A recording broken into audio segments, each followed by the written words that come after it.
In the top left corner of the map, playing green and spawning Protoss, it is Acro. And his opponent, in the blue trunks, idiots, hailing from the appropriate named Liquid, it is the little one. And of course, for those who are maybe checking this out for the first time, this is the ZOTAC Cup EU edition. This is currently the best of one round, so I mean, either of these guys could get knocked out by something absolutely silly. Best of threes don't start to the quarterfinals, and we're not quite there yet, so for these two titans to be meeting prior to the quarterfinals, I'm a little upset, because this means it's only one game we get out of each of them. True, this is a typical, like, we want to see this as a best of three, we want to see that whole thing happening here. And actually had a little bit of a mistiming. Oh no! On the pylon. Oh no! Oh, did he chrono too early on the Nexus or something? Just like ever so slightly, probe was missed, but yeah, he's a good enough player to recover from it. Oh yeah, TLO. That detrimental early game just. Well, a lesser man would have GG'd by now, or. Well, Idra, Don't know what you're talking about. No, but my point was going to be that TLO used to be known for being a fantastic player who was lacking in mechanics. He's definitely been focusing on that a lot. He had that whole post out there where he was talking about all these different steps that he was going to go through to really increase his skill level and like to continue streaming daily and having like the community help keep him honest.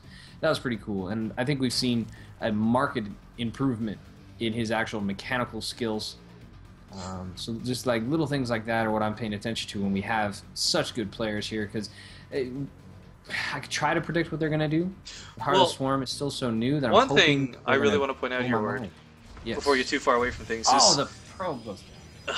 Unfortunate, but does get the pylon block off. Either way, we'll typically see, you know, Forge Fast Expand. I'm going to take 3 bases, so this is whatever. But TLO, I want to point out, recently has been playing in quite a few show matches actually, and more specifically against White Raw. One of the like if you think Protoss, you're not going to think Acro off the top of your head. You think people like White Raw, Sase, etc. And for him to have already had this practice, I feel like he's got that slight little ZVP advantage under his belt. You know what I mean? Yeah, I can see that. And I also like this that we got the canceled pylon that went down. Slow really not being delayed necessarily though, as he has his both of his expansions started before the 4-minute mark. Does have only 4 lings that are pushing forward. They're going to arrive just in time to do nothing, really, as long as, yep, there it goes. Pylon block does go down. Ooh, actually, TLO very viciously conquering that. And if he can get this cannon from Acro, this is going to be huge, Ord. He's absolutely going to get it. Why is that probe like not attacking the Zergling or something? Ah, what? No! Probe's now being pulled from Acro because he realizes he has to do this. This has already gotten out of hand. It's alright though, Riff, because probe's OP. It's fine. It's fine. Again, we talk about this best of one situation, and this is one of those unfortunate scenarios where the best of one really hurts. How many workers picked? 5 probes picked off already. The cannon, the pylon as well. All for the cost of 4 Zerglings. TLO couldn't have had a better use of 4 Zerglings, in my opinion. True, and Riff, you know, it's okay though, because Acro has that skin on his zealots, so he's fine. I love that. I gotta say, like yesterday, yellow and black zealots are my favorite. They just look so darn cool. Green though, not too shabby as we see here. I'm liking it. Reminiscent of Tron, definitely. Now this zealot coming across the map, I don't really agree with because I mean, it's not going to be able to do too much. Queen's going to shut it down. Drones can run away. He's going to get some scouting information off at best, but in fact actually looking to just go full on combat. Oh, drones get pulled. I like that little extra touch of micro. And, oh, maybe 1 drone. No, actually. TLO just like ring around the Rosie. Yeah. Rosie. I wish I could do that. Do.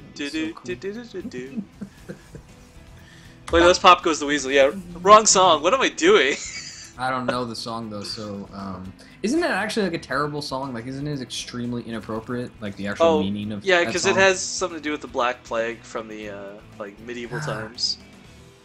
Yeah, kinda. I remember history class. Yeah, I do.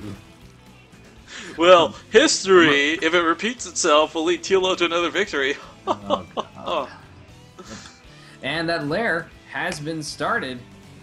Do you think we're going to pretty much see a similar build? I mean, it's got Protoss now, so that would be weird to me. Well, the thing is, Swarm hosts are still really good against Protoss. One of the games I had the pleasure of casting recently was actually Masan from Quantic playing against Caliber from Root, and same map, same situation. Colossus were out, Tempest were out, didn't matter. Swarm hosts just did that. They do what they do, and that's they chip away at your opponent. And as we've seen here today, TLO is very comfortable with using these brand new units, and they've been working out quite effectively for him. Now, I don't know if that's the tech path he'll choose to do, as a lot of players are tending to stick towards the Hydra Roach composition with Vipers mixed in. You know, you can do a little bit of grabby grab, and things can go your way. And it's funny, I was talking with Panda, I mean, whether it's Dota, League of Legends, StarCraft, it doesn't matter what it is, units that can move other units tend to be really darn good. It's true.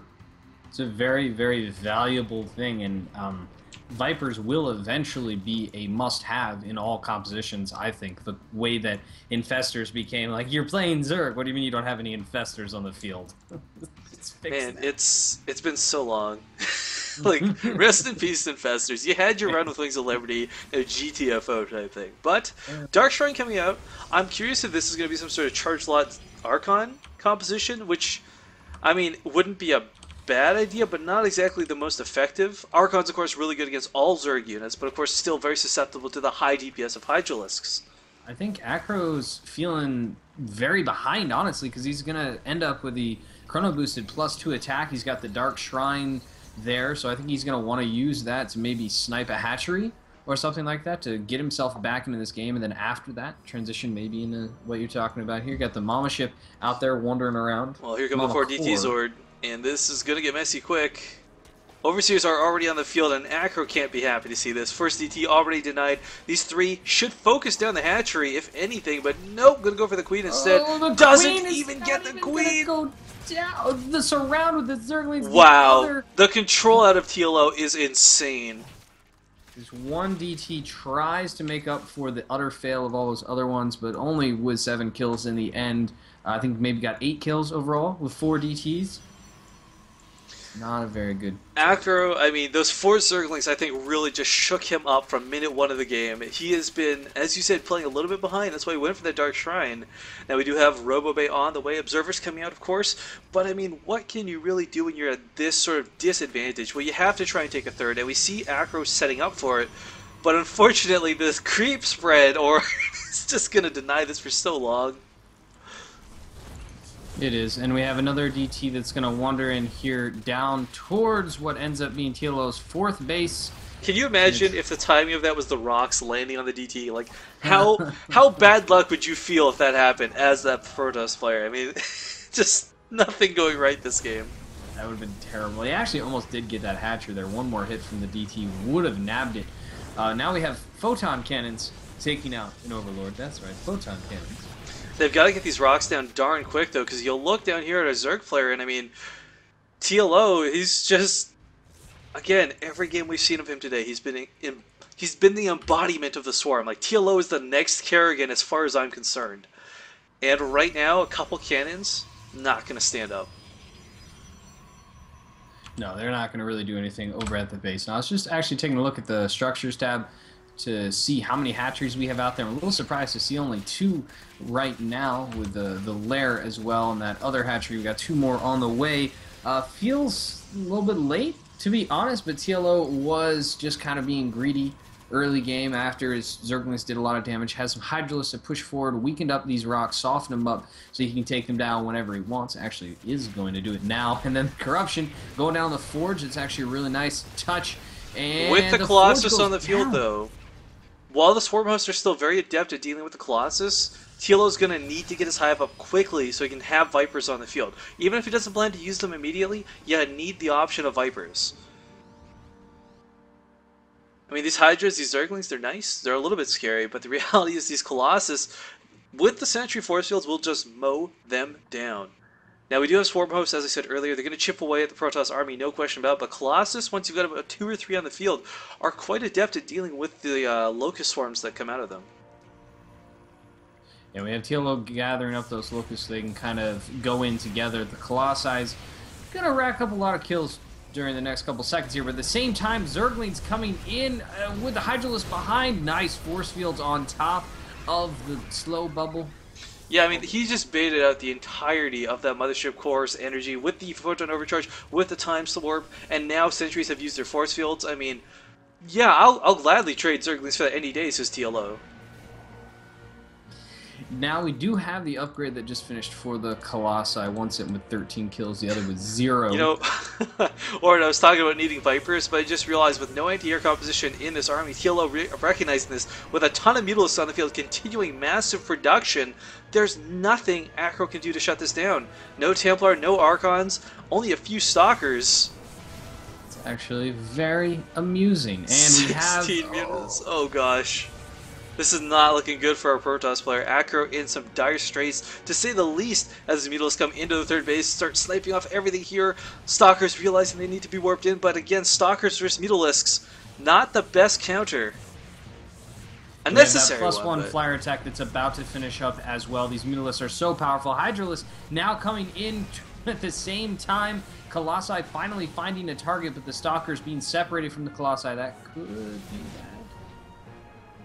I mean, 3 Colossus are going to be great for the ground forces, but again, it's this Mutalisk massing that TLO is doing. I mean, he's pretty much maxed out on a majority of his army being Mutalisk, 23 on the field, and he's, alright, I'll just go for the main. You want to fight me at the third? I'm not going to waste my time here. Yeah, he definitely doesn't. He has the mobility advantage right now, and we look at the total units in the game, we see that there are 27 Mutalisks now on the map. There's only 14 Stalkers and 2 Sentries to handle that, and really the Sentries are needed down where the Locusts are. Now the Stalkers finally find an angle to engage, but the probes are consistently having to he's just barely going to finish his armor in time. Oh, that was pretty close.